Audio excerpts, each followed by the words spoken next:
जैन आगम में धनतेरस को धन्य तेरस या ध्यान तेरस भी कहते हैं।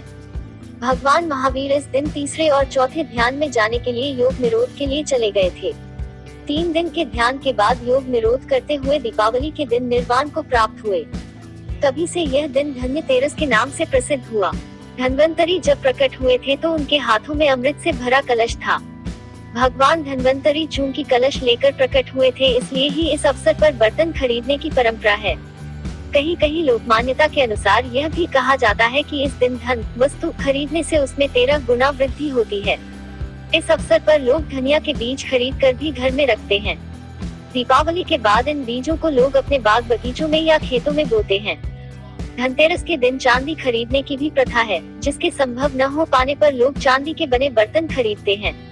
इसके पीछे यह कारण माना जाता है कि यह चंद्रमा का प्रतीक है, जो शीतलता प्रदान करता है और मन में संतोष रूपी धन का वास होता है। संतोष को सबसे बड़ा धन कहा गया है। जिसके पास संतोष है वह स्वस्थ है, सुखी है और वही सबसे धनवान है। भगवान धन्वंतरी जो चिकित्सा के देवता भी हैं, उनसे स्वास्थ्य और सेहत की कामना के लिए संतोष रूपी धन से बड़ा कोई धन नहीं है।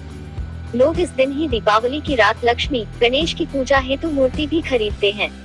धनतेरस की शाम घर के बाहर मुख्य द्वार पर और आंगन में दीप जलाने की प्रथा भी है। इस प्रथा के पीछे एक लोक कथा है। कथा के अनुसार किसी समय में एक राजा थे जिनका नाम हेम था। देव कृपा से उन्हें पुत्र रत्न की प्राप्ति हुई। ज्योतिषियों ने जब बालक की कुंडली बनाई तो पता चला कि बालक का विवाह जिस दिन होगा उसके ठीक 4 दिन के बाद वह मृत्यु को प्राप्त होगा। राजा इस बात को जानकर बहुत दुखी हुआ और राजकुमार को ऐसी जगह पर भेज दिया जहाँ किसी स्त्री की परछाई भी न पड़े। दैवयोग से एक दिन एक राजकुमारी उधर से गुजरी और दोनों एक दूसरे को देखकर मोहित हो गए और उन्होंने गंधर्व विवाह कर लिया। विवाह के पश्चात विधि का विधान सामने आया और विवाह के 4 दिन बाद यमदूत उस राजकुमार के प्राण लेने आ पहुँचे। जब यमदूत राजकुमार प्राण ले जा रहे थे, उस वक्त नवविवाहिता उसकी पत्नी का विलाप सुनकर उनका हृदय भी द्रवित हो उठा। परंतु विधि के अनुसार उन्हें अपना कार्य करना पड़ा। यमराज को जब यमदूत यह कह रहे थे, उसी समय उनमें से एक ने यम देवता से विनती की, हे यमराज, क्या कोई ऐसा उपाय नहीं है जिससे मनुष्य अकाल मृत्यु से मुक्त हो जाए।